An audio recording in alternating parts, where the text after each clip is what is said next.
दोस्तों, ओला electric mobility limited की बात करें तो फ्राइडे को स्टॉक के अंदर 10% का अपर सर्किट लग गया। जो स्टॉक पिछले कई महीनों से लगातार गिरा था, उसमें इतनी शानदार तेजी आश्चर्यचकित करती है। जबकि आप देख सकते हो कि प्रमोटर ने अपने और शेयर बेचे। तो तेजी क्या यहाँ से इशारा करिए कि अब एक बाउंस बैक की संभावना बन गई है, क्योंकि वो स्टॉक जिसका आईपीओ ही 76 में आया था, वो इस समय 34 के आसपास है। यानी अपनी आईपीओ प्राइस से आधी से भी नीचे कीमत पे आ गया। ऐसे में क्या यहाँ से संभावना पॉजिटिव बन रही है?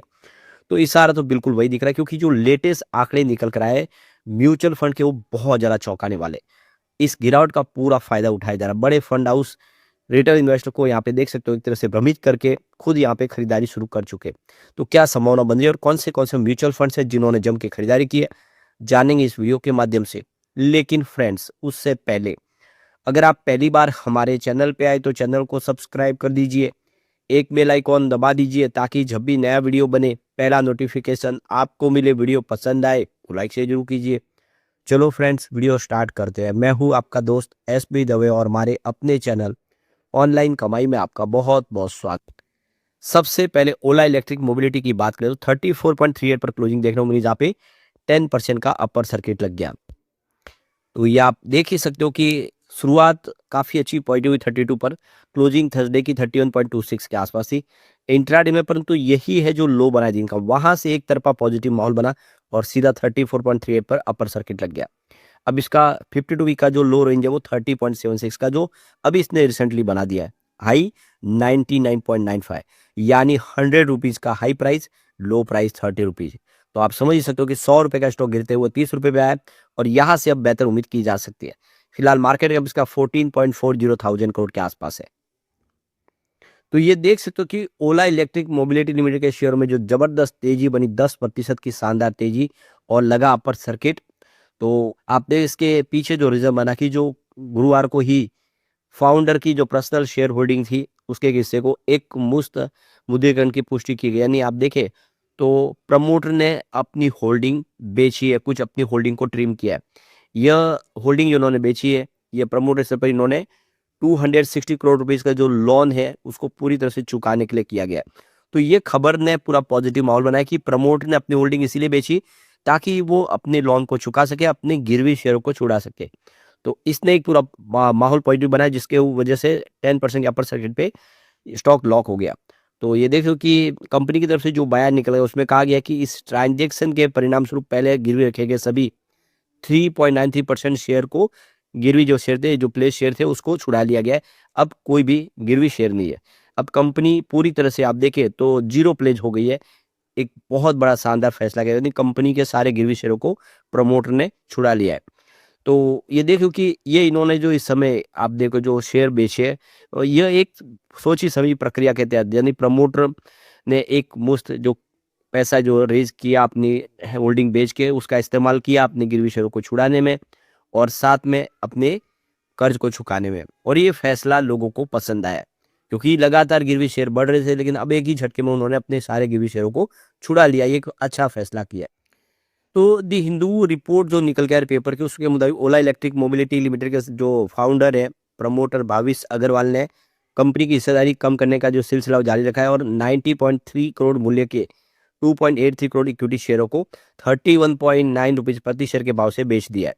यह प्रमोटर द्वारा शेयरों की बिक्री का लगातार तीसरा सेशन है। इससे पहले भी 2 बार इन्होंने अपनी होल्डिंग को ट्रिम किया है।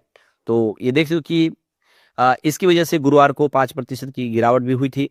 और ये देखिए वॉल्यूम लगातार बढ़ रहा है, ट्रेडिंग वॉल्यूम काफ़ी बढ़ रहा है, क्योंकि बड़े फंड हाउस की यहाँ पे बिक वाली खरीदारी शुरू हुई है।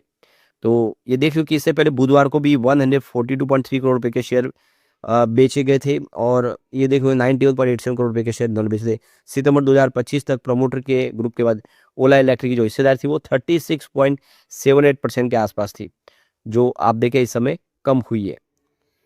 तो ओला इलेक्ट्रिक ने अपनी जानकारी में ये भी बताया, जो उन्होंने एक्शन को देखिए, इस लेनदेन के बाद भी प्रमोटर की कंट्रोल में कोई भी कमी नहीं आई है। कंपनी में संस्थापक लॉन्ग टर्म विश्वास में कोई बदलाव नहीं हुआ है, यानी हल्की सी होल्डिंग ट्रिम करने से किसी प्रकार की कोई चिंता की बात नहीं है। कंपनी ने कहा है कि इस प्रक्रिया से घोषित उद्देश्य प्रमोटर के जो लेवल लिवरेज को खत्म करना है और गिरवी से संबंधित जो जोखिम है उसको दूर करना है। यानी एक तरह से जो रिस्क है उसको कम किया गया है, जो गिरवी शेयर है उसको छुड़ा लिया गया है और अपनी स्थिति को मजबूत किया गया। तो एक तरह से जो अनावश्यक जोखिम था और जो अस्थिरता पैदा हो सकती थी, उसको रोकने के लिए ये फैसला किया गया। अपनी होल्डिंग को बेच के उस रकम से उन्होंने एक अच्छा रास्ता तलाशा है। तो कंपनी ने यहाँ पे क्लियर किया है कि हिस्सेदारी की बिक्री का ओला इलेक्ट्रिक के ऑपरेशन, गवर्नेंस फ्रेमवर्क और रणनीतिक दिशा पर कोई भी प्रभाव नहीं पड़ेगा, यानी बुरा प्रभाव नहीं पड़ेगा। कंपनी ने की सभी कार्रवाई प्रमोटर के व्यक्तिगत तौर पर की गई है, यानी प्रमोटर ने अपने खुद की जो होल्डिंग थी उसको बेचा है। इसका कंपनी की बैलेंस शीट या व्यवसायिक योजनाओं पर भी कोई निगेटिव असर नहीं पड़ेगा। प्रमोटर की गिरवी पूरी तरह से खत्म होने के बाद ओला इलेक्ट्रिक ने कहा है कि उसका ध्यान अब पूरी तरह से एजुकेशन, ग्लोबल लेवल पर प्रतिस्पर्धी भारत की पहली इलेक्ट्रिक मोबिलिटी और क्लीन एनर्जी बनाने के ऊपर केंद्रित ध्यान रहेगा। कंपनी ने कहा कि गिरवी के जोखिम को उन्होंने दूर कर दिया है, जिससे निवेशकों के लिए एक भरोसा पैदा होगा और शेयरधारक भी बाजार में आने वाले समय के लिए एक स्पष्ट उनको रास्ता दिखेगा कि कंपनी का जो परिणाम है, जो दूरगामी परिणाम बेहतर ही होगा, क्योंकि जो भी उनकी दूरदृष्टि है वो भी अच्छी है। उन्होंने आगे की रणनीति को देखकर ये फैसला किया है। इससे प्रमोटर की जो फैसले के बाद शेयर होल्डर को भी एक हौसला मिलेगा। तो आपको ये पता होगा कि बिजनेस देख सकते हो कि कंपनी ने बहुत सारे ऐलान कर दिए अपनी आने वाले समय जो खुद मेक इन इंडिया के तहत कंपनी भारत सेल्स बैटरी बना रही है और इसके अलावा कंपनी रियर अर्थ मैग्नेट के बिना इस्तेमाल किए मोटर बना रही है। ये सारे इनके लिए इनोवेशन है और इसके अलावा कंपनी 4 व्हीलर में भी एंट्री करने जा रही है। अब 4 व्हीलर भी बनाएगी 2 व्हीलर के बाद, और साथ में कंपनी अब जो होम में सेगमेंट के अंदर सोलर सेक्टर में भी एंट्री कर चुकी है, यानी आपको इलेक्ट्रिक सॉल्यूशन प्रोवाइड करेगी कंपनी। तो ये सारे जो बिजनेस आने वाले इसमें गेम चेंजर साबित हो सकते हैं और स्थिति इस समय कमजोर जरूर है, लेकिन आने वाले समय स्थिति बदल सकती है। अब नवंबर महीने में म्यूचुअल फंड ने जम के खरीदारी की। आप देखिए 37 म्यूचुअल फंड यहाँ पे एंट्री मारे, सिर्फ 4 म्यूचुअल फंड जिन्होंने एग्जिट किया है। आंकड़ा खरीदारी की तरफ देखिए इशारा कर रहा है, और वो कौन से म्यूचुअल फंड वो भी देख। तो ये देख सकते हो कि Motilal Oswal large and mid cap direct ने 308 करोड़ का इन्वेस्टमेंट किया। 5% की होल्डिंग मंथ ऑन बेसिस पे उनकी बढ़ चुकी है। Mirae asset large and mid cap direct ने 154 करोड़ का इन्वेस्टमेंट किया, उनकी होल्डिंग में कोई बदलाव नहीं हुआ है। मोतीलाल ओसवाल एल्स टैक्स 7 ने 99.14 करोड़ का इन्वेस्टमेंट किया, उनकी होल्डिंग में भी बदलाव नहीं हुआ है। उसके बाद देखें तो Motilal Oswal ELSS tax saver direct ने 99.14 करोड़ का इन्वेस्टमेंट किया, उनकी होल्डिंग में बदलाव नहीं हुआ है। Mirae asset ELSS tax saver direct ने 98.27 करोड़ का इन्वेस्टमेंट किया, उनकी होल्डिंग में भी बदलाव नहीं हुआ है। उसके बाद मीरे एसेट मल्टी कैप डायरेक्ट ने 84.40 करोड़ का इन्वेस्टमेंट किया है, उनकी होल्डिंग में भी कोई बदलाव देखने को नहीं मिलेगा। उसके बाद हीलियस फ्लेक्सी कैप डायरेक्ट ने 48.12 करोड़ का इन्वेस्टमेंट किया, उनकी होल्डिंग में भी बदलाव नहीं हुआ है। उसके बाद आप देखें तो HDFC मल्टी कैप डायरेक्ट ने 41.21 करोड़ का इन्वेस्टमेंट किया, उनकी होल्डिंग में बदलाव नहीं हुआ है।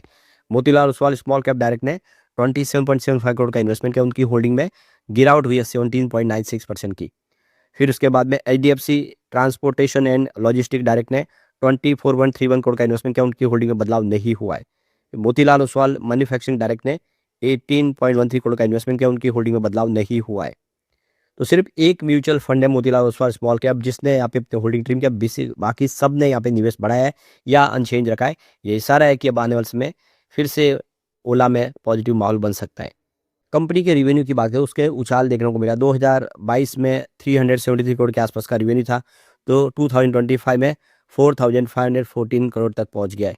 तो ये क्लियर सिग्नल है कि देख सकते हो कि कंपनी का रिवेन्यू बढ़ा है, यानी काफ़ी अच्छा बढ़ा है। देख सकते हो पिछले 2-3-4 सालों में 24 के मुकाबले 25 में जरूर कम है, लेकिन ओवरऑल रेवेन्यू बढ़ा है। फिलहाल जो प्रॉब्लम है कि लॉस जो लगातार बढ़ा, 2022 में 784 करोड़ का लॉस था, वो 2025 में 2776 करोड़ तक पहुंच गया। लॉस लगातार बढ़ रहा है, इसको कंपनी को कम करना होगा। उसके बाद में स्थिति में जबरदस्त सुधार की संभावना बन सकती है, लेकिन ओवरऑल जितना करेक्शन हो चुका है यहाँ से पॉजिटिव मार्केट की उम्मीद पूरी बन रही है। लेकिन फ्रेंड्स, कोई भी इन्वेस्टमेंट करने से पहले अपने फाइनेंशियल एडवाइजर से एडवाइस ले ले या अपना खुद का रिसर्च करें, क्योंकि मैंने वीडियो आपके एजुकेशनल पर्पज के लिए ही बनाया। वीडियो पसंद आए तो लाइक से जरूर कीजिए और चैनल को सब्सक्राइब कर दीजिए। Thank you friends.